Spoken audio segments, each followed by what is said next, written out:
Good morning everyone, my name is Eltimar and we are going to be continuing our Let's Play of Shadowrun Hong Kong.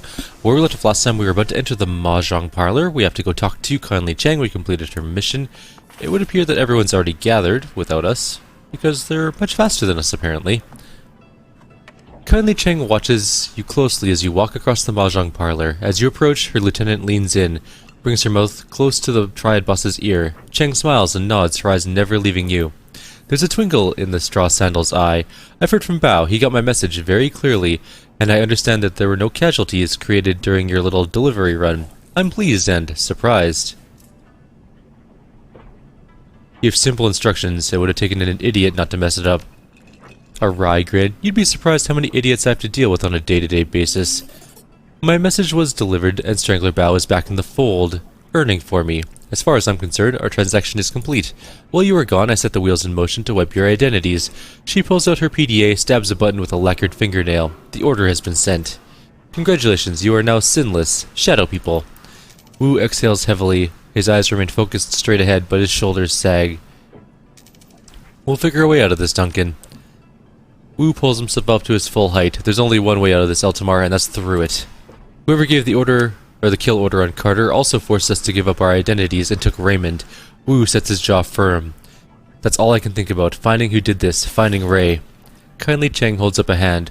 While I was working to get your sins burned, I also had my network look into Raymond Black's disappearance. I've been thinking about what you told me earlier, and I agree. She eyes the room carefully and leans in. I can't just let this lie. Someone killed my runners. It would be a sign of weakness to the Yellow Lotus and the others if I do nothing. She rests her PDA on the Mahjong table, facing you. The Triad's boss tongue slips from her mouth as she looks over the top, hunting for the right button on its upside-down interface. She finds it and looks up at you again. I have news to share with you, my darlings, the kind you won't like. Raymond Black is dead. She taps the button and a recorded newscast appears on the screen. Raymond's photograph appears on the screen, behind a reporter standing on the dock in Victoria Harbour. It's a picture you've seen before, a professional portrait taken for a press release about a youth center he was opening in the Redmond Barrens. Under Raymond's photo are the words, Seattle man killed. Another shooting involving the police department. A Seattle community organizer and industrial engineer was apparently shot and killed while resisting arrest at Victoria Harbour last night. HKPF police report that the UCAS man, Raymond Black, was behaving erratically and would not respond to police orders to surrender. No additional information regarding Black or why he was traveling to Hong Kong are available. Police have stated that due to the shooting's proximity to last night's shootout with the White Star, the investigation must remain confidential and no other details are being revealed at this time. Kindly Cheng taps the button again and the video closes. Wu puts his hands to his face. This just keeps getting worse. It definitely isn't getting better. Raymond's dead. Wu puts his hand over his mouth, trying to process the information. He sways, and for a moment it looks like he's going to pass out. Isabel reaches out to touch Wu, thinks better of it, and pulls back her hand. Sorry for your loss. I never had a father, so I don't know what it's like to lose one, but sorry. Raymond dies the same night we're ambushed? That's no coincidence. No fucking way. Kindly taps the video close. She hunts around the keypad and selects another button. I'm afraid that's not all, my darlings. This is security footage from Victoria Harbour last night. You'll find it contains a contradiction. The PDA shows silent, grainy video footage of Raymond sitting in a tea shop flanked by two guards. He's looking down at something in his hand, completely distracted.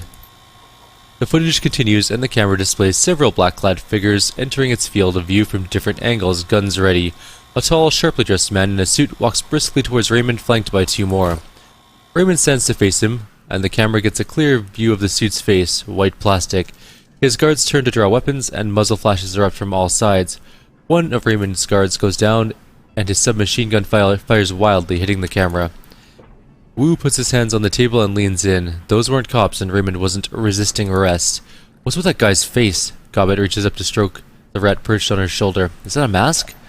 It doesn't look like a mask. It looks like some sort of semi-rigid plastic implant, real craftsmanship. She pushes out her lower lip in appreciation. Quite the fashion accessory. It's also the kind of fashion accessory that stands out in a crowd. That guy's either a fool or an arrogant son of a bitch. He sets his jaw firm. Either way, I'm gonna find him. Kindly Cheng watches Wu intently. I believe you. Wu stands back and turns to you. What now? We find out who this... we find the plastic-faced man, then drag him somewhere private. Make him dig his own hole. Then we fill it. Cheng's eyes sparkle. I like the way you think. That's exactly what I would do. But how? I'm afraid that there are some facts you're going to have to face. She puts on a grave face. You are alone in this country. No network, no money, no identity. I can protect you from the police, but how would you go about discovering what happened to Raymond without me? How would you survive? Kindly wipes her hand across a stack of tiles, spreading the ivory-colored pieces across the table. You've had a very long night, my sweets. Very long. And frankly, you all look like shit. Rest now.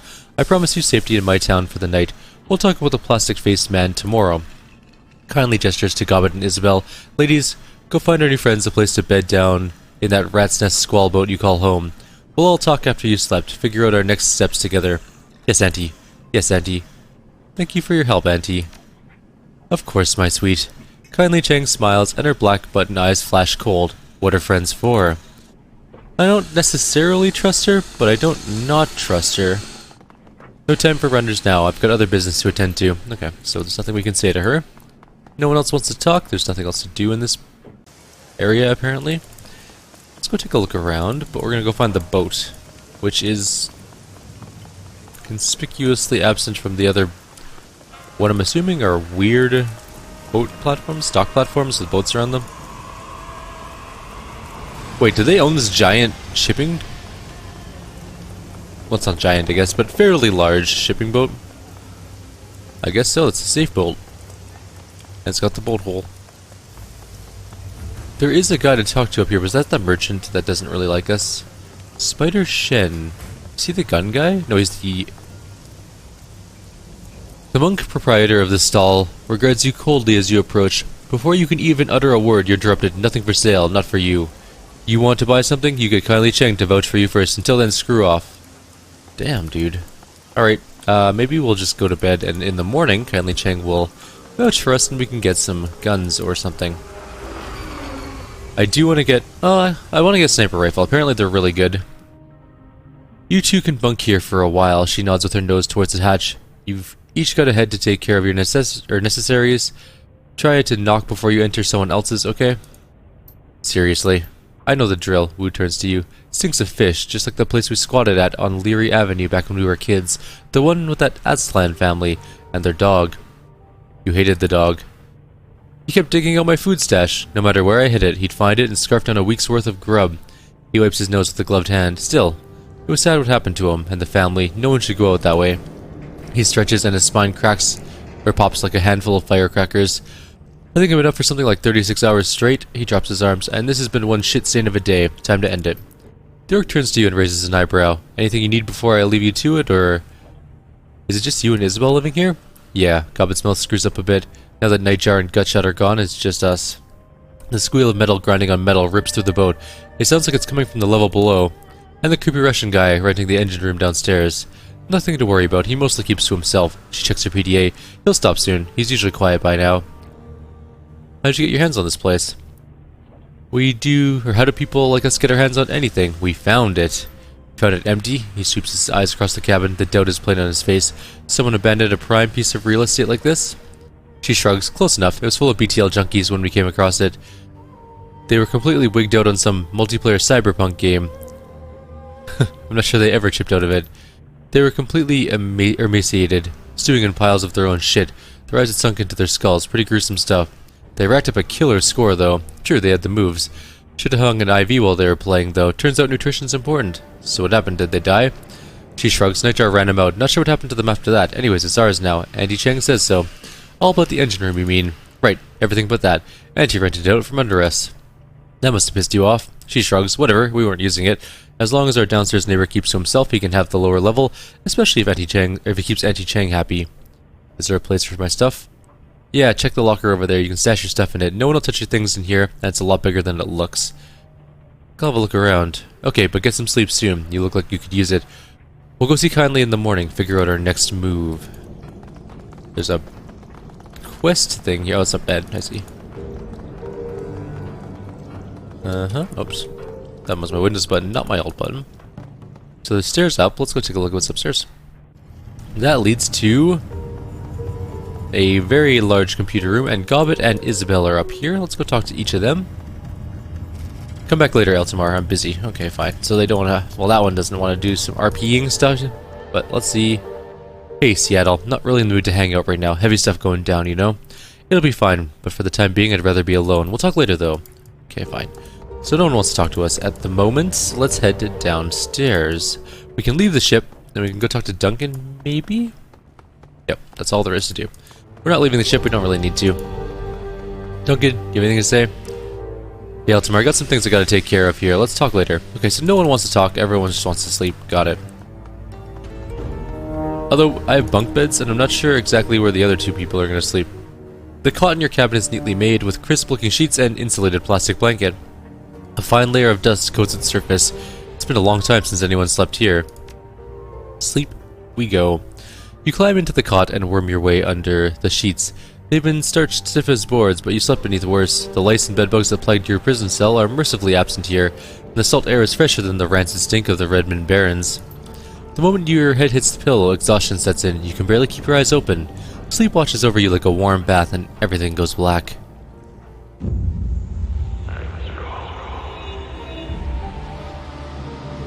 There's a creepy horned figure in the distance. Very sinewy looking figure. I'm gonna go with maybe elf.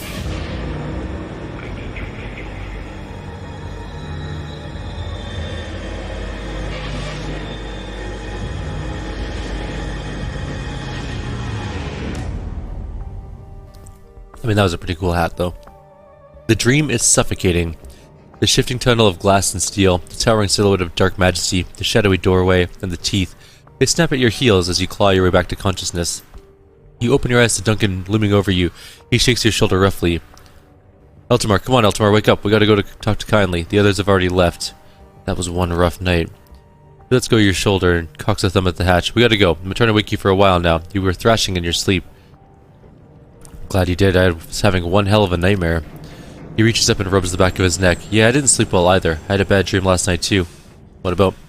He shrugs. I never remember my dreams all that well. It was probably motion sickness, not used to sleeping on a boat. I woke up a little while ago and hit the head. Then I came back and woke you. Doing okay? I'll survive. His fingers hit a knot. He winces. But man, nothing's gone right since we stepped foot in this country. I'll tell you something though, and this is after a full night's sleep. I don't believe Ray's dead. I hope you're right, but I gotta say it doesn't look good. I'm right, think about it. That statement from the cops on the newscast could be fake. Ours was, and that surveillance footage, we never saw Raymond get shot. The camera was hit by straight gunfire. His passion is intense, but contained, focused. Raymond's alive, Eltimar, I know it. Make a good case, Officer Wu. He smiles, his teeth are white and straight and perfect. Should have been a detective instead of a headbuster, right? His smile fades. God, I feel like I'm 12 years old again, squatting on a stinking trawler. My partner's gone, Raymond's gone, hell, I'm gone. I don't even have a name anymore. And now I can't even go to sleep and hide from it all without having a nightmare. His jaw tightens and his teeth grind so loud you can hear it. What else is going to be taken away from me? Nothing. It's time for us to turn the tables, do some taking of our own. Wu's head cocks as if he's got the scent of something. I've heard that tone before. What are you talking about, Eltimar? Isn't it obvious? Look around. We're sinless, living in the shadows, dealing with criminals. Wu is silent for a moment. All you get is a blank expression. You're thinking about becoming a Shadowrunner. He says it without judgment, just a statement of fact. I think we already are Shadowrunners. I think... He stops and crosses his arms and considers. I think this whole thing has been a blur. I haven't been able to really stop and think for a second. He shakes his head slowly, lets out a groan. This isn't the way it's supposed to be. I'm supposed to be a cop. You get to keep your gun, that's something. Don't mess with me, man. He checks his watch. Gobbet and Isabel left a while ago. We should get going too. See what that triad lady has to say.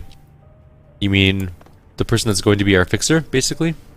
We don't really have any items to drop off. I guess we could drop off our drugs for now. We could probably sell our drugs too if we want to get better guns or something. We do have a little bit of extra money, but... Or no, we wanted a monofilament whip. That's what we were going to do. Okay, let's go to the boat. Or the mahjong parlor, I should say.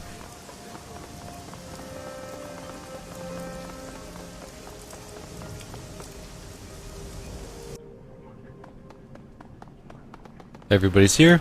Kindly Cheng, what do you got? There's a person on the ground. Kindly's place reeks of stale cigar smoke and fresh urine. The clicking of mahjong tiles is strangely absent. In its place is a low murmur of laughter and an air of eager anticipation. All eyes are focused on a groaning figure kneeling bloodily bloody and bound at the feet of kindly Cheng. She beckons him with her finger, and he struggles towards her, the loud rustling of the plastic tarp crawling under his knees as he moves. His pants are wet with fear. An acetylene torch lies on the table at Cheng's right hand. Kindly Cheng ignores the scene. She behaves as if all is right in the world. How did you sleep, my little ones? Not too well, Auntie Cheng. I had a bad dream. You register a brief hesitation before she responds. You poor darling. Perhaps it's the food here. I understand it can be a bit too spicy for outsiders. Still, a bad dream is a better way to spend the night than getting a bullet in the ear while you sleep. She flicks a mahjong tile at the kneeling man's head. Wouldn't you agree, shitbird? She indicates the kneeling man with an incline of her nose. Shitbird here is a plainclothes cop. He snuck into the area last night while you were sleeping, hoping to find you and kill you before his competition got to you first. My men found him outside the trawler you were sleeping on. They saw to it your rest was undisturbed and that your location remained a mystery. She nods her head back towards the pillar of meat standing behind her. You can thank Mr. Bao for that. I nod at Strangler Bao. Bao inclines his head 1/4 of an inch. She addresses the bloody man on his knees. Now, shitbird, tell my friends here what you told me. I don't know anything, I swear. We just got the orders in last night. He pushes his head towards you and woo from the floor, struggling to keep his balance. Somebody high up wants these two dead. The whole department is on it. I don't know anything else. Somebody from high up. The old woman lifts her foot, taps his chin with the toe of her shoe. How high? The cop looks up at her, looks around the room filled with triad soldiers. One of them opens his coat and shows the cop something inside. He closes it slowly and winks. The cop drops his head to his chest. All the way up. It's somebody on the council. Somebody on the executive council wants these two dead. Cheng spits on him with a sneer. Fuck your ancestors to the 18th generation. Give me the truth. The cop wears the spittle. He never lifts his head. It's the truth, madame. I swear it. Whoever it was labeled them as terrorists. We're to terminate it with extreme prejudice.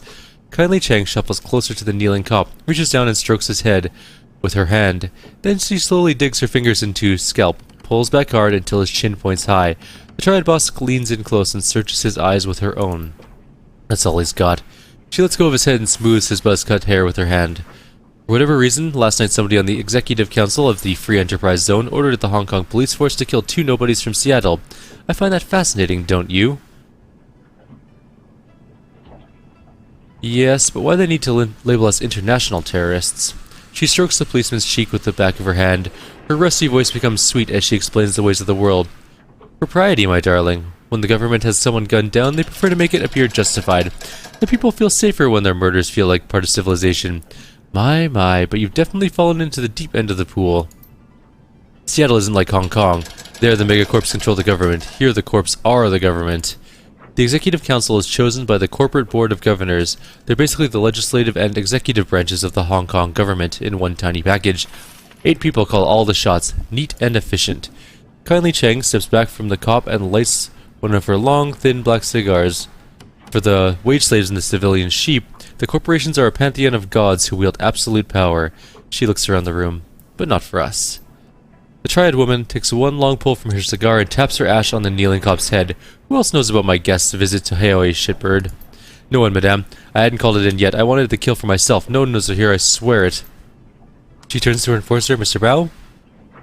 Bao fiddles with his PDA in his meaty hands. He's telling the truth. No outgoing calls on his PDA. Very good. Thank you, Bao. She nods at the cop. Thank you for your honesty. In one smooth motion, Strangler Bao produces a silenced pistol, fires it once into the policeman's head, and replaces it in his jacket. His face never changes his expression. Looks like the triads can be just as efficient. Cheng takes a drag on her cigar. Yes, my darling. She balances her cigar on her shot glass, picks up some mahjong tiles, and begins playing with them absently. It's clear our friend Raymond Black was up to something involving the walled city, something having to do with prosperity, and this executive council member wanted Raymond dead for it. She stacks her tiles one by one. Click, clack. Now they want you dead for it too. Click. This plastic-faced man may show up at your door one day too. She knocks the pile over and it clatters to the table loudly. I have a proposal for you, my sweets. A smile lights up her dead black eyes. Work for me. With Nightjar and Gutshot dead, I find myself with 2 job openings. Fill them. I have need of deniable assets here. Players unaffiliated with the Triads who can take care of some of the more unsavory business needs about town. You've proven yourselves resourceful, and you have no existing connections here. That can be a positive in this line of work. Shadowrunners. Wu grunts. His jaw tightens, but he stays quiet. In exchange, I will keep you safe from pests like this one. She nods at the body on the floor. The pool of blood on the plastic wrap continues to widen. You'll have safe harbor here in my town and a steady source of income. She picks up a handful of tiles again, and while you dip your toe into the waters of corporate espionage, organized crime, and clandestine mercenary actions, I will employ my network to find the plastic-faced man and gather information about Raymond Black, where he's been, who he's talked to, what could be gained from his death, and what this prosperity could be. You're putting out a lot of effort to help a pair of foreigners. Not foreigners, my sweet valued business associates. I need to learn who killed one of my clients, and ordered the cops to execute my team of Shadowrunners. Her voice drops, and she becomes deadly serious. This is a brazen disregard of my power. Fate dictates it must be confronted, or I stand to lose everything. How would the arrangement work? I find the right jobs for people with your talents. You do what our clients cannot do for themselves. I take a finder's fee, and a small percentage of your earnings. You make a lot of nuyen very quickly. It's all very civilized. She leans in. Work with me. Allow me to help you make money. Let my network work for you and help you find out what you've gotten yourself into. Without my help, you won't last a day out there. You are completely out of your depth, I'm afraid. You'll need a partner, and kindly Cheng will be your partner. Wu's hands go to his hips. He drops his head and shakes it a little, amused. It was just like you said, Eltimar. Shadowrunners. Glad I had some time to think about it. Process. He grips the back of his neck, squeezes hard, rips his hand away. Ah, fuck it, I'm not a cop anymore. That guy's dead. He nods, the decision's made. I'm in. What about you? There's good money in the shadows. It's about time I cashed in. He nods, grimacing a little. It's all about the nuyen, huh? Not surprised. That's cool. But it's not where my head is at. Not at all. Raymond is alive, I'm sure of it. So I'll run the shadows as long as Auntie Cheng keeps her end of the bargain and helps us figure out what really happened to him. Then I'm going to find my father. Then it's done. Heoi is now open to you. She gestures to a lieutenant who raises a finger to her ear and whispers into her sleeve. First order of business. Eltimar here already has chosen a street name. She turns her attention to Wu, but Duncan Wu doesn't exist anymore. You'll need a new one. Wu sighs. Okay, I'll think of something. Gobbet rubs her cheek against her rat's glint in her eye. I think we already got you covered, gun show. She turns to Isabel. Fits, doesn't it? Indeed.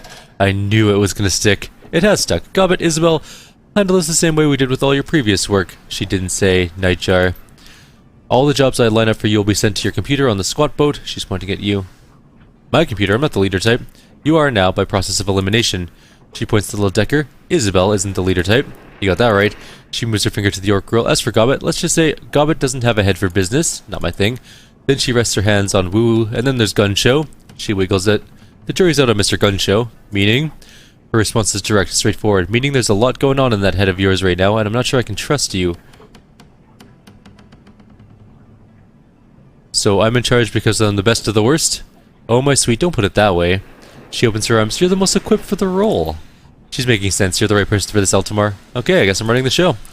Wu shakes his head, eyebrows raised. Gonna be weird calling you Eltimar again. Haven't called you that since we were kids. As opposed to my given first name, which is also Eltimar. Excellent. Gobbet looks from Isabel to Wu to you. I guess this is our new crew. The red on her shoulder scurries to the top of her head for a better view. Welcome to the shadows, Eltimar. Alright, and we are at 23 minutes. We're gonna call it here. We're a little bit over our... Well, I'm gonna try and make slightly longer videos. We're gonna go with 20-minute videos from now on, ideally.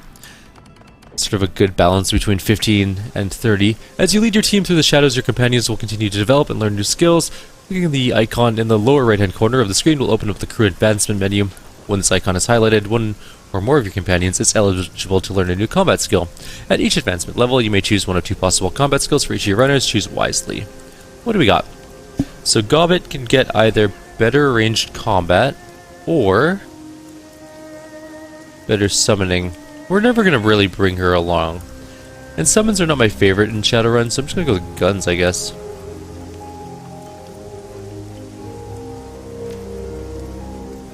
Alright, Duncan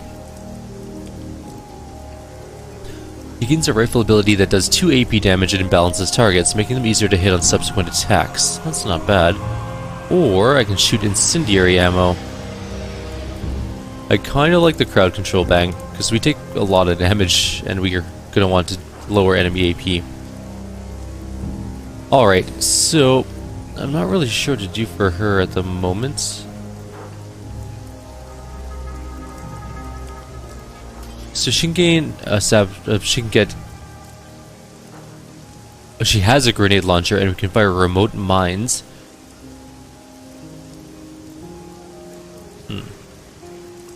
Or we can stick enemies in place for 1 round. I think I kind of want mines, in all honesty.